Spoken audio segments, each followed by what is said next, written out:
So you want to become a millionaire, and everyone is telling you to read books, but hardly anyone's got time for that. Luckily, over my many years in business, I've read hundreds of books, but there are 40 money-making books that have really stuck with me. So in this video, I'm going to condense all of these books into the core lessons that will actually make you rich. And no, I'm not just saying this, I have experience doing it. I've gone from absolute zero to making tens of millions, and I didn't make my money on YouTube like most people on here. I did it running real businesses. So I promise that the things I'm going to share with you today will take you from $0 to $100,000, $100,000 to $1 million, and $1 million to $10 million if you apply them correctly. Level 1, going from $0 to $100,000. First, you need to master your mind. I didn't come from a wealthy background, and during my youth, I vividly remember people saying the phrase, money is the root of all evil. Secrets of the Millionaire Mind explains how these phrases program us to believe that rich people are the devil. It took me a long time to rid myself of the negative feeling in my stomach when I thought about making money. If I'd have read this book sooner, it would have helped me realise this issue earlier. Once I got over this hurdle, I had to ask myself, what is money actually for?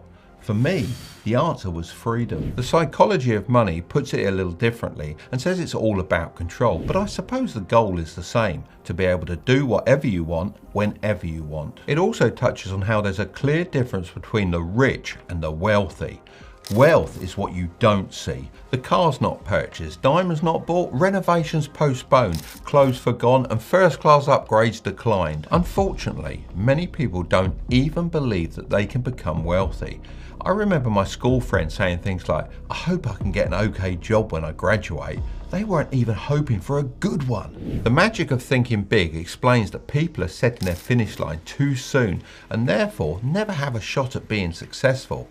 While I don't believe that thinking big alone will make you successful, it's certainly the first step. I always struggled in school and felt like a failure.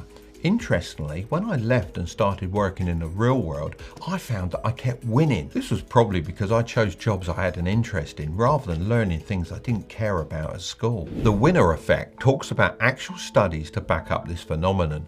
The book discusses how positive correlation has been found between successful stock market traders and their testosterone levels. Furthermore, winning increases the testosterone receptors in your brain, which causes you to win more in the future. That's why it's important to set those achievable goals and get those little wins every day. I believe that my struggles in school and my strong drive for success had a positive impact on my life. They left me with no other option but to push forward. Think and Grow Rich tells the story about a great commander. Despite being outnumbered by a far superior enemy, he burned his army's own ships, leaving them with no escape plan. This forced his soldiers to fight with everything they had, resulting in a miraculous victory against all the odds. It just shows there's a big difference between wanting to succeed and needing to. Being comfortable is just as harmful as having an escape plan. During a chat with Andrew Tate, he referred to this as one of the Matrix's tools. Unscripted also presents this idea. The author argues that society aims to transform us into model citizens, which stands for mediocre, obedient, dependent, entertained and lifeless. Avoiding this fate depends on how well you can manage stress. The essence of success gives us a helpful perspective on this. The book mentions that all the water that forms a fog that's 100 feet deep and 7 city blocks wide can fit into a small glass. Whenever I feel stressed, I like to imagine drinking this water and using it as fuel. Now you can develop great habits. Stress can also come from factors outside our control. For this reason, I've made a conscious effort throughout my life to only focus on things that I can directly impact. Atomic Habits reveals that many people fixate on the end goal, which they have no control over, rather than the process of achieving it, which is completely in their hands. I found the author's habit stacking technique to be particularly helpful for forming new habits. It involves pairing a new habit with an existing one, so both are completed at the same time. However, most people just keep putting things off and never form good habits. I know far too many people who just go through the motions without any direction, and before they know it, time has run out. The 7 Habits of Highly Effective People stresses the importance of always knowing where you're going and thinking about how you want to be remembered. I know this provides me with extra motivation, but this is only one part of the equation. The 12-week year suggests treating a year as 12 weeks to create a sense of urgency. This really hit home for me, as I know I work best under pressure. Although short-term pain is often necessary for long-term gain, it can be difficult to remember this when faced with challenges. The art of getting things done emphasizes the importance of not relying on your brain to remember all your tasks. Instead, capture them on a phone or a notepad. This way you can organize your tasks without getting them confused, and you can also be selective with how you spend your time. Essentialism reminds us that for every task we say yes to, we have to say no to many others. Therefore, it's important to value yes and not be afraid to say no. After adopting these habits, you should start building high value skills. I've previously said that I don't like the advice, follow your passion. However, So Good They Can't Ignore You takes it one step further. The author interviewed many people who loved their jobs. He found that most of them didn't initially have a passion for their work. Rather, as they improved, their love for their work grew. So what skills should you start building if you aren't necessarily following your passion? The unfair advantage suggests that to succeed in an unfair world, you need to play to your natural strengths. Find what you're better at than most people and lean into it. However, it's no longer enough to just possess high value skills. Artificial intelligence is rapidly replacing many jobs. I'm using it more and more in my various businesses to complete simple tasks. That's why the ideas shared in Mastery are more important than ever. My main takeaway was that you need to develop a unique stack of skills that is nearly impossible to replicate. Still Like an Artist echoes this point when it suggests to copy from multiple inspirations until you have a mix that is truly original. Having this unique skill stack will give you the ability to earn a high income. However, that still won't mean you can build wealth without understanding the basics of personal finance. When I was younger, I had a mentor named Dave who taught me about how the rich manage their money. The biggest lesson I learned, which is also shared in Rich Dad, Poor Dad, is that everything we buy is either an asset or a liability. To figure out which one it is, we simply have to ask ourselves, is it putting money in our pocket or taking it away? Of course, if you want to be wealthy, the aim should be to buy as many assets as possible, but lots of people don't see the value of investing. Let me ask you this, would you rather have $3 million now or a penny that doubles every day for 31 days? The correct answer is the penny, because it actually turns into $10.7 million. The compound effect uses this analogy to demonstrate the power of investing and gaining compound interest. Once most people get their head around this, they get very excited but end up jumping into the markets without really understanding anything. That's what happened in the pandemic. Everyone thought they knew what they were doing, but it was just a massive bubble waiting to burst. That's why I've always followed the principles laid out in the little book of common sense investing. It states that trying to beat the market is a losing game. Instead, you should own the entire market. You can do this by investing in something like the S&P 500 or a broad market index fund. Interestingly, over a 35-year period, only 1% of mutual funds could beat the market by 2%. This means that index funds are a clear choice for the average investor. Although, as I do find them pretty boring, I also like to invest in more interesting stocks with a smaller part of my money. Whenever I do this, I keep in mind that the market is irrational. As the intelligent investor puts it, you should imagine a person coming to your door every day called Mr. Market. One day he may offer you $2,000 for your stock and the next only $500, even though the company may be doing better than ever. This is because the price of the stock is based on demand and not the actual real world value. I only buy stocks if I'm prepared to ignore what Mr. Market says for a long time. Another phrase I live by is, if you love the store, chances are you'll love the stock, which was shared in One Up on Wall Street. This means if you've got a lot of experience of a company or product, you might actually have a bigger advantage than the pros when it comes to investing. Before we get to the next level, I have to make one thing clear. Reading books on investing can provide you with theoretical knowledge, But to truly succeed in investing and build wealth, you need to put that knowledge into practice. So if you are going to invest, you need to make sure that you're using a tool that provides you with all the necessary information to make informed decisions. This is where today's sponsor Moomoo comes in. If you're interested in building wealth, then you're really going to want to listen to this. It's a powerful investing platform founded in Silicon Valley with over 20 million users worldwide. You can trade stocks straight from your laptop, iPad or smartphone, whether in the United States, Australia or Singapore. You also don't have to worry about commission fees and account minimums. I personally really like the free tool they offer, which allows you to see what famous institutions are investing in and what sectors are performing best. As a beginner, you can also practice your trading ideas with a demo account before entering the market. If you sign up today using the link in the description, you can receive up to 15 free stocks, each worth between $3,000 and $2,000. That's an amazing deal. These free stocks can help you start building your investment portfolio right away. Level 2. $100,000 to $1 million. Now that you've fixed all your internal beliefs, to make the next leap, you'll need to know how to generate more value than you can from just selling your time. We're taught to go to school, get good grades, and then get a high-paying job. However, when you do this, your earning ability is capped. Cashflow Quadrant outlines 4 distinct ways to earn money. E for employee, S for self-employed, B for business owner, and I for investor. Business owners and investors have the advantage of using other people's time and money to build their wealth. That's why it's crucial to move to the right side of the quadrant if you want to become rich. But what does it really mean to be rich? Well, the 4-hour work week explains this best when it says that relative income trumps absolute income. To understand this statement, let me ask you a question. An investment banker earns $500,000 per year working 80 hours a week.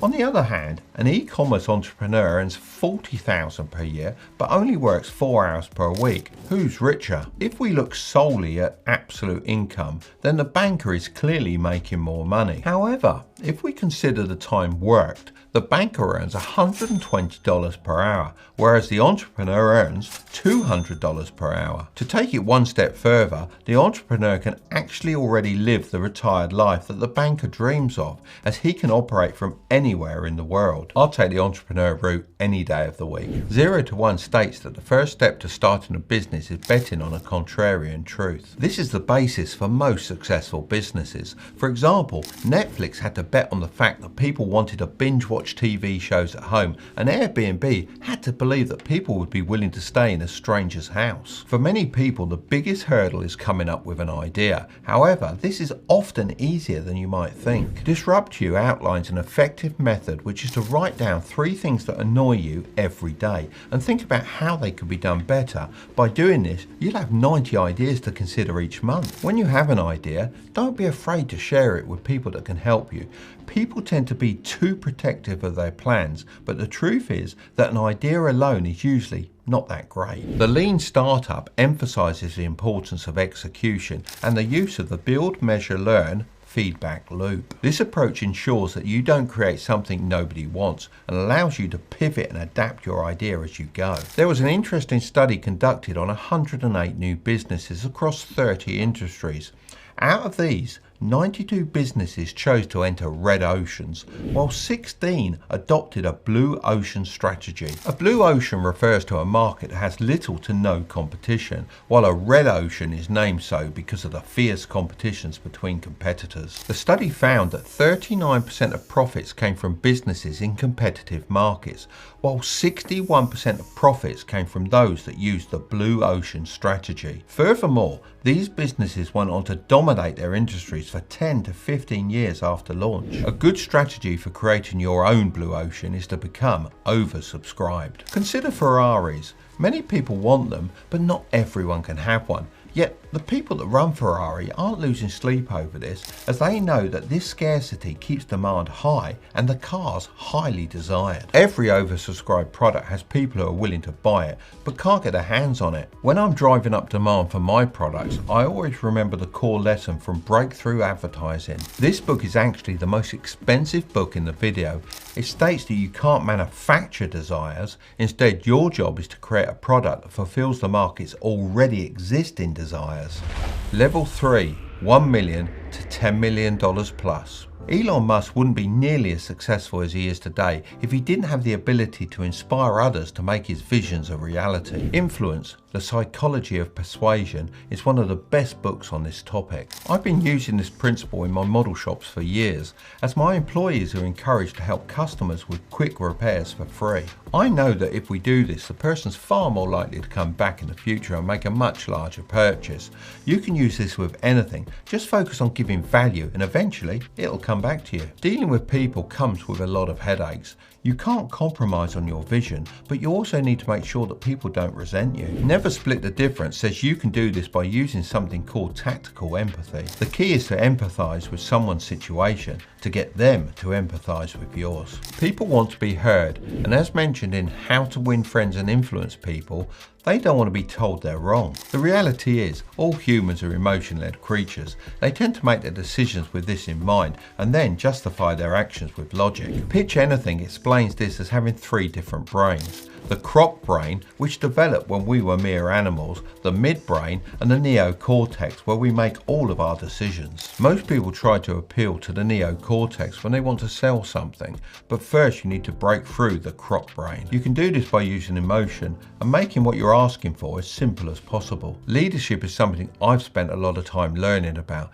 because the better you are at it, the more money you can make. Start With Why shares a useful tool called the Golden Circle, where why is at the center, how is in the middle ring, and what is in the outer ring. Bad leaders start from the outside and rarely get to the center. This is like my teachers at school, who told me to read because that's what I needed to do, but never inspired me to take action. On the other hand, my mentors told me that if I wanted to become wealthy and have freedom, I should read specific books, and they gave me recommendations to achieve my goals. After that, I really saw the value in books. The key here is that great leaders inspire you to take action. They don't tell you to. It may surprise you, but all leaders are pretty calculated people deep down. Reading the 48 Laws of Power opened my eyes to this even more. One of my favourite laws was number 11. Learn to keep people dependent on you. This is so true as an employee and a leader. If you can be replaced by someone, you can never truly have power. However, if your future business is dependent on irreplaceable people, it will eventually collapse. The reason why 80% of new businesses fail is that the person running it does not understand how to build systems and processes. The E-Myth outlines how most people who start businesses are not entrepreneurs, but rather just good at a certain skill. For example, someone who makes good cakes may not necessarily be able to run a successful bakery. These kinds of entrepreneurs often overinvest in their businesses, hoping that one day they will turn a profit. However, what often happens is the income slows down while expenses remain high, leading to the closure of the business and no profits. That's why adopting the strategy described in the book Profit First is crucial. The book proposes that entrepreneurs should run their business with the calculation sales minus profit equals expenses to ensure that they're always profitable. I believe one of the primary reasons I've succeeded in business for so long is by specializing in one specific niche: radio-controlled models. Although it may seem small, I know I could be the best in my field. Good to Great describes this as having a hedgehog mentality. Each day the fox attempts new tactics to catch the hedgehog, but every time the hedgehog rolls into a ball, using this tried and tested strategy to avoid being eaten. Being extremely good in one area makes you rich in the long run. Up until this point, I haven't discussed world events as they relate to the bigger picture. This is because I believe that you need not worry about them until you have the power to influence them. If you have a considerable amount of wealth, it may be worth reading The Fourth Turning, which suggests that every century consists of around 4 25-year historical blocks called the High, Awakening, Unraveling and Crisis. Another good one is The Changing World Order, which discusses the idea that every major superpower has its time and eventually declines. These can provide a perspective on how events and trends may impact the economy and society, which can be useful for making informed decisions about investments and business ventures, but aren't necessarily something to worry about if you haven't made at least 10 million, in my opinion. I'm going to leave the next video right up there, but don't click on it just yet. Make sure to subscribe if you want to grow your wealth. Okay, I'll see you over there.